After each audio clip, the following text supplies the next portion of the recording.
All right, hello again, everybody. Welcome back to Airbus 320 Tech Talk. It has been a good while since I made a video and talked to you guys. I apologize for my absence. I had a pretty busy beginning part of the year here, but things have finally settled down again, and I'm looking forward to continuing our discussion about the Airbus 320 flight deck with you. So in going back and reviewing some of those first couple videos I made, they definitely could have been a little bit better. And I think, in thinking through things now, I kind of wanted to structure these following segments in a little bit different way. So what I'm going to try to do is, first of all, we'll talk, as much as I can about the system itself. Then I want to try to tell you exactly how we interface, with those buttons in that system in our day-to-day, work as part of a normal flight that we might be conducting. And then after that, I actually kind of wanted to incorporate a little Q&A section into the videos. I've had a bunch of people leave comments, and I just thought it'd be a really cool way to kind of make this a little more interactive and give you guys the answers to the questions that you might specifically have as best I can. So I'll try to hold to that structure for the next couple segments here. So hopefully these videos will continue to be a little bit more entertaining for you, and you get a little bit more out of them, and this whole thing will be enjoyable for everybody. So kind of picking up where we left off. So last time we were talking, we were up in the upper portion of the overhead panel on the Airbus there, and like we said last time, most of those buttons and switches up there are mainly there for maintenance purposes. So we're not necessarily using those every flight.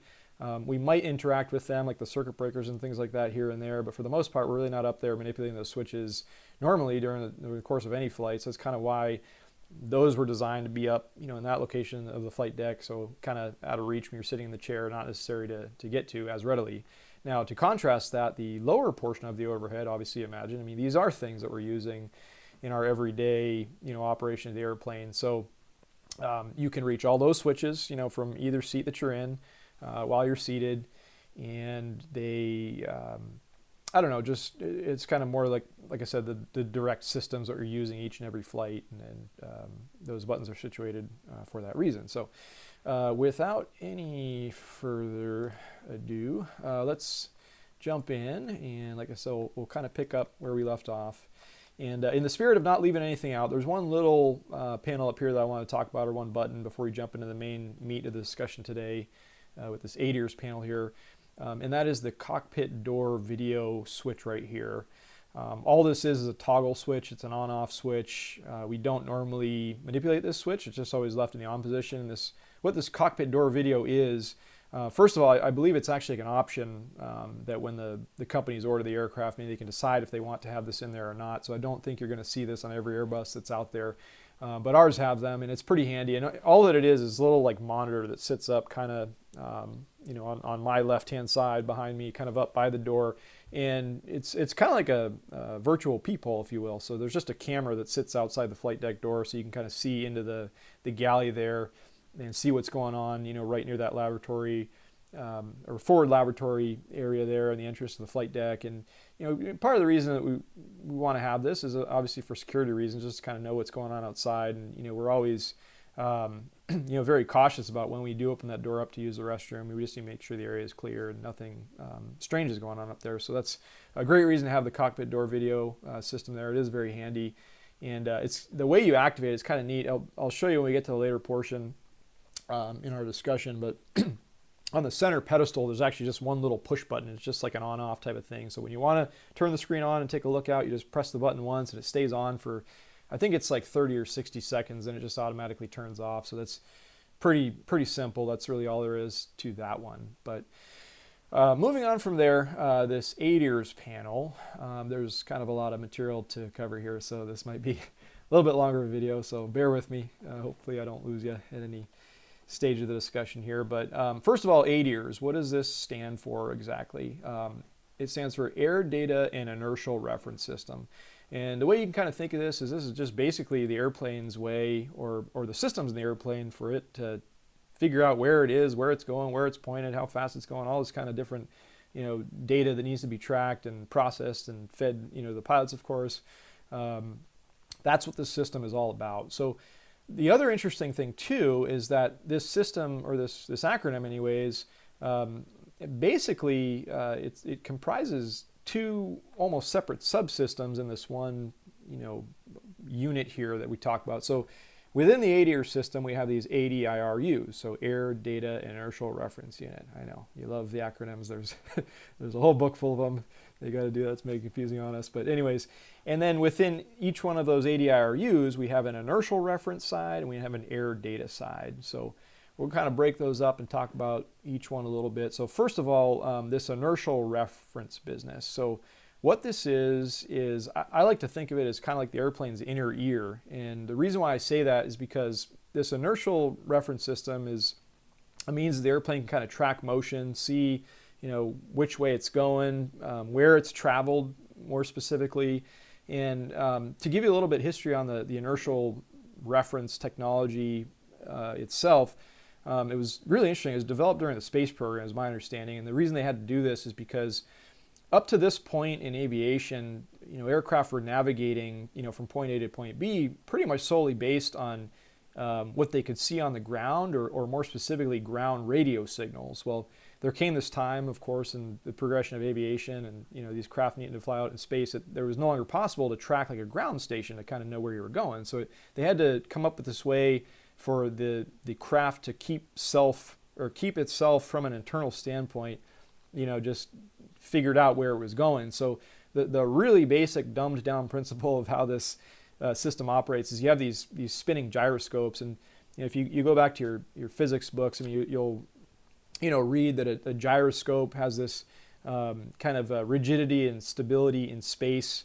type of physics about it. So that means like once the gyro is spinning, it stays stable, and no matter what happens, with the craft all around it, you always have this stable reference to kind of figure out, hey, where was this thing before? Where is it going? Where is it now?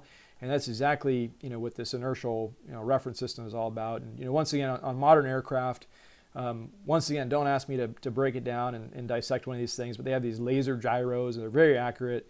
And, this is the way that the airplane, once again, without the need for any ground-based, navigation type signals or even GPS, it could figure out, if you tell it where it started, it just senses motion and very, very minute, fractions of movements, and it can kind of figure out, okay, well, I know I took a turn in this direction, I've traveled at this speed for this amount of time, and so, okay, now I'm here at this map coordinate, so to speak. So it's really quite interesting, and, you might ask, okay, well, when might you actually need this? And a great example of that is when we fly oceanic with our aircraft. So, you go out over the ocean, there's not any radio signals to, keep track of, to figure out and know where we are. But we certainly use GPS, but the inertial system is kind of, like maybe you could think of it as an all else fails kind of thing, a way to always have some navigational reference that we can figure out where we're going.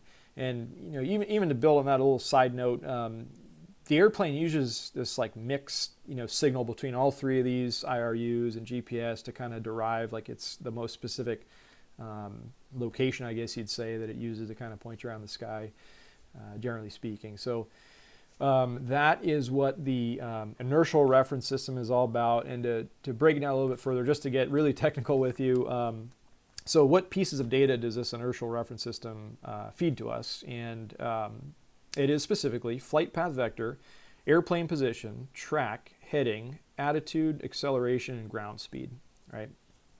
So on the other side of that system, we have the Air Data Reference System, ADR.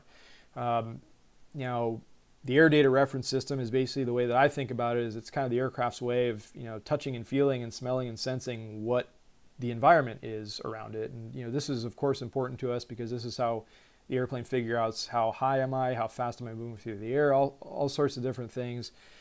And I've got a slide for this one that I pulled from the schematics.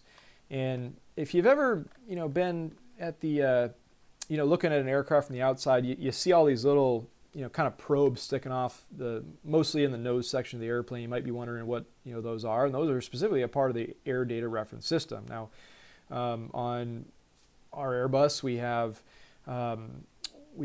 several different types of probes. First of all, we have these pitot probes, and what these are, these little pointy looking tubes that stick off the side of the airplane. They measure dynamic pressure, or in other words, the incoming ram air pressure of the air itself, as the plane moves through the air. We have these static ports in various locations here, and that just tells us the static air pressure. So what's the the standing air pressure doing outside, where we are in the atmosphere. We have these AOA vanes, or angle of attack, and that just simply tells the computers the angle of attack that the airplane is biting into the wind with.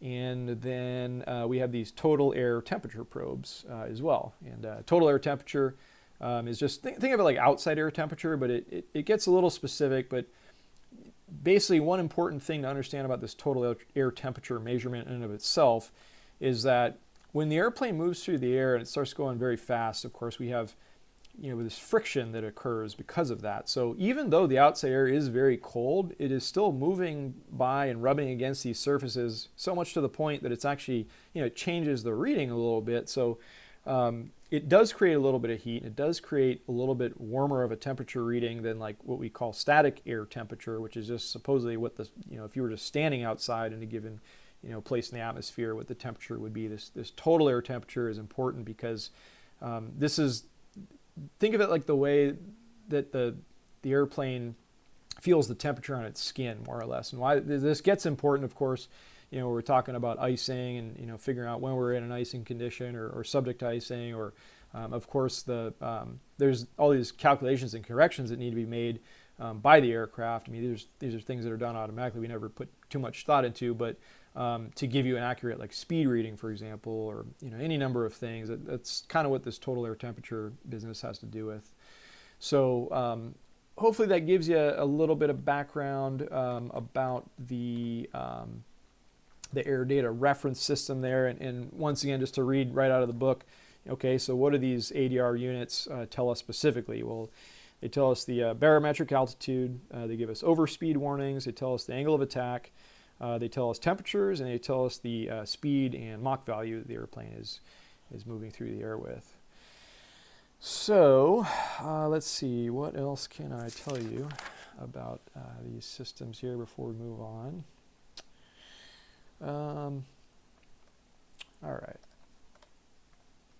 Oops. Okay. So now that you kind of have a little bit of understanding about what each of those systems is, we'll kind of talk about once again when we actually get into the flight deck and we interact with these switches up here. What are we doing exactly? What are the various lights that will come on that you see up here? And I will first start by going to the next slide here where we've done a little lights test, so you can kind of see what are the possibilities of things you might see in there. So the first one, whoops, this thing zooms out so easily on me. Oh, sorry guys. Okay, let's get back into this.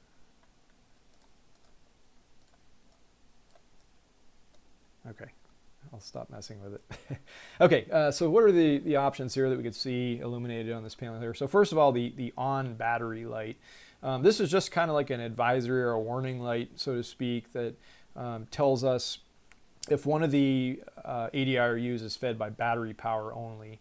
And normally when we get in the flight deck, we first turn the system into align mode as part of a self-test functionality that we're looking to check. Is that you're going to turn each one of these switches to nav one by one, but you're going to kind of take a pause. So the way this would look was you would get in, and the first thing you do is you'd go from the off position to the nav position with IR1. You're going to wait a few seconds. You wait for the on battery light to come on and go off, and that's just telling you the system is working properly and it's drawing power from the battery if it needs to, and then it goes back and reverts to normal aircraft power. So we do those one by one. You kind of take this slow.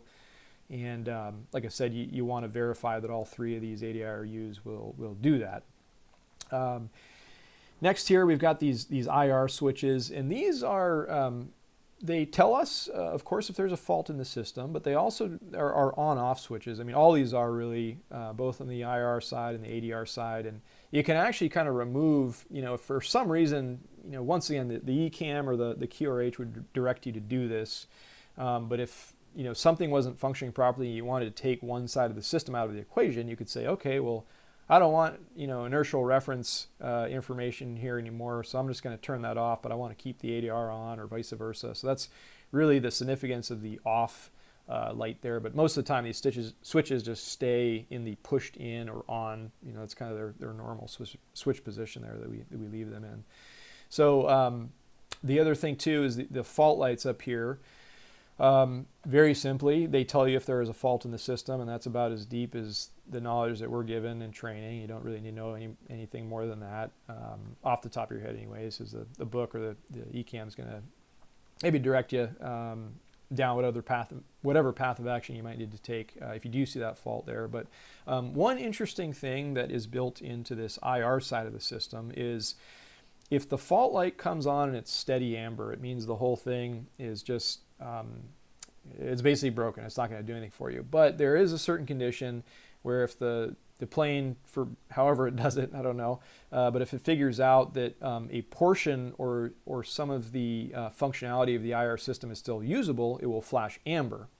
And when it does that, that's the reason why we have this ATT switch position here. So it basically, if you had a problem with the IR, you got the flashing amber, and you said, okay, well, I've lost navigational functionality, but I can use the switch, go to ATT, and I can still get heading and attitude information. So you're able to salvage some basic functionality out of the unit, but that is the significance of the ATT mode there. And like we said, the flashing fault light would tell you that's even an option for you. The fault light down on the ADR side, it doesn't have that same kind of convention to it. There's nothing you can really kind of partially salvage, from the system there. So if it's faulting, it's faulting, and you might need to take it out of the equation, and that's all there is to it. So we kind of talked about a little bit about how we manipulate these switches from day to day, but just to kind of recap it, when you first show up at the aircraft, you're in a cold dark cockpit, all these switches would be in the off position as part of the normal pre-flight overhead setup. Like we said, one by one, you're going to turn ADIRU1 to the nav position, look for the on-bat light, watch it go out, do the same for 2, look for the on-bat light to come on, watch it go out, do the same for 3, etc., etc. And that's going to start a full alignment of the inertial reference system there. Now, one thing also, just a little sidebar here to give you some information, when the system is in alignment mode, you're not supposed to move the aircraft because it'll kind of throw things off. And there's actually this little ECAM message that pops up that it tells you how much time is remaining until the inertial reference system becomes fully aligned.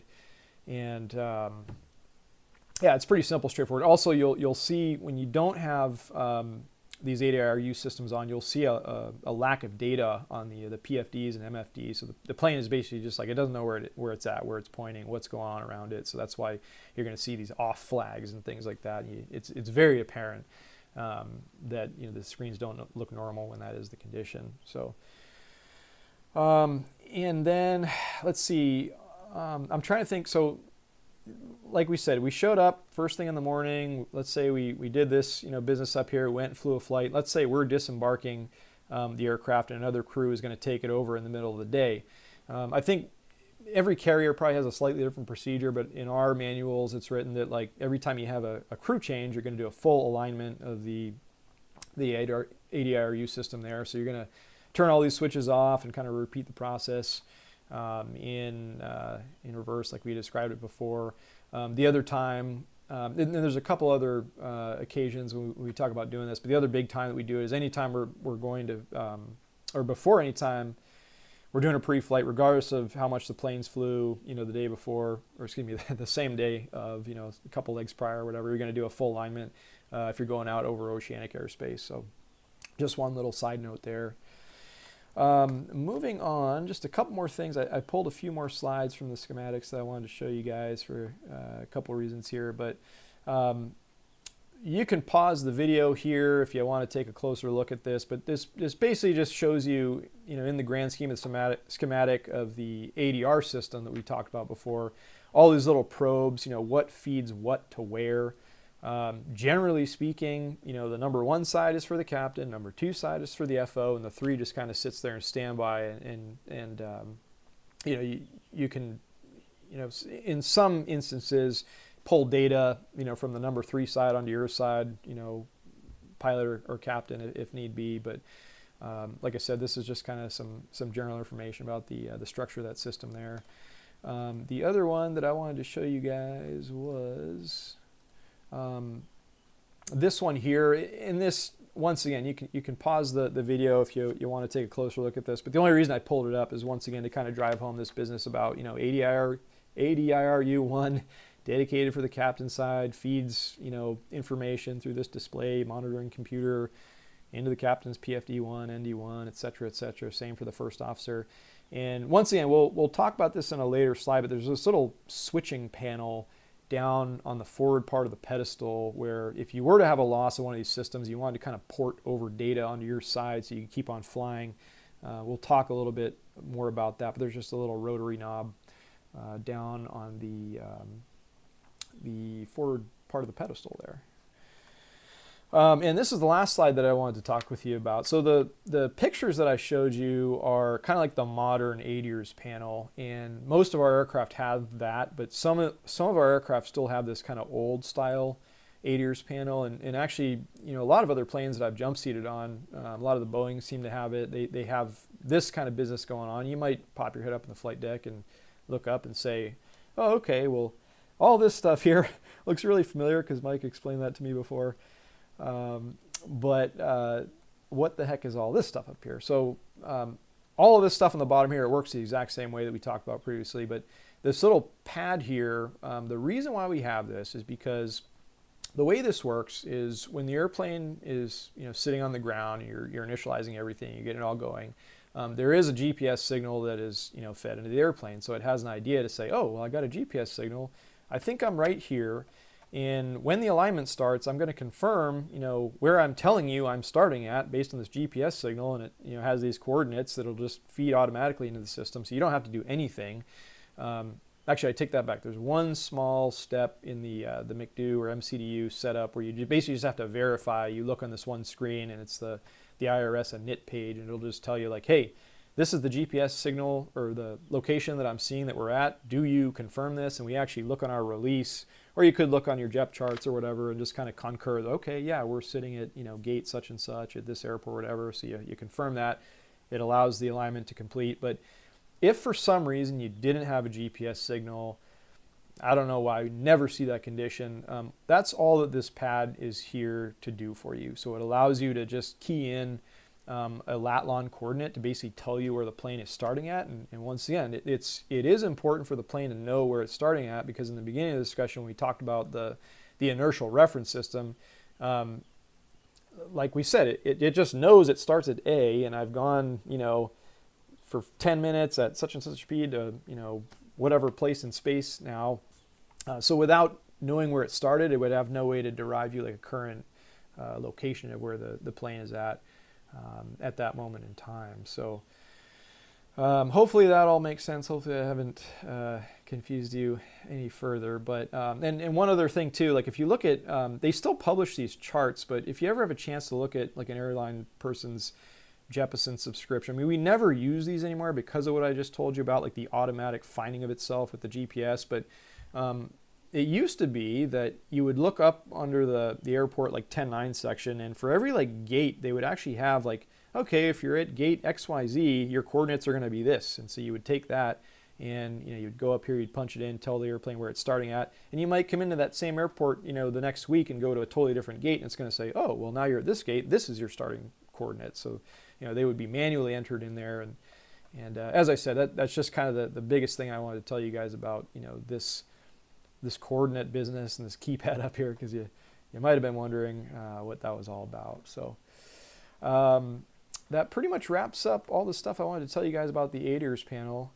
And to wrap things up, as I said, I kind of wanted to start to do like a little Q&A session. So the first question I was going to field today was from a guy named Nicholas Shaw. So first of all, thanks, Nicholas, for tuning in. I really appreciate your participation and your curiosity. And hopefully I can answer this question for you. But his question is, how strong... Well, let me back up. He was watching the video on the flight deck door control panel that we talked about a little while prior. And he was asking, how strong are these doors? how indestructible and strong-held are they? Every time I fly, the door looks about as clumsy as a diving board. I never see a peephole and or a code pad next to the door. Are you sure every door out there is reinforced like this? Great question, and I will totally agree with you that if you just walk right by that door, the flight deck door itself, it almost looks like the lavatory door. It looks very flimsy. It does, look, yeah, for lack of a better term, just not all that strong. But I guarantee you, if you were to go up and actually physically swing that door, you would feel the weight of it, first of all. It feels like swinging like an oak door at grandma's house or something like that. It's actually very heavy, very solid feeling. These doors are designed to be bulletproof, and of course, in the post 9/11 world that we live in, I mean, security is such a big hot button that they've gone to great lengths to ensure that we do have security in the flight deck.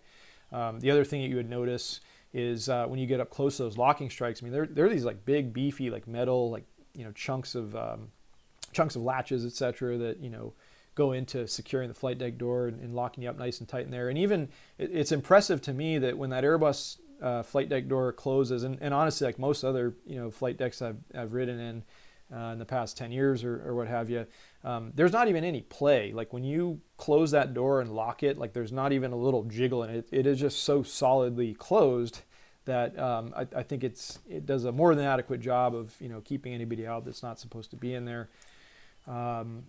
So hopefully that answers your question, Nicholas, and hopefully it gives you guys some assurance out there that we are safe up there, and it would be very hard to get into the flight deck if you were not authorized. So once again, I really appreciate you guys tuning in. If you have questions, feel free to leave them in the comment section or send me a private message if you'd like, and we're going to keep moving through our discussion, and I'll answer your questions as they come up. So hope you guys have a great day, and we'll talk to you soon.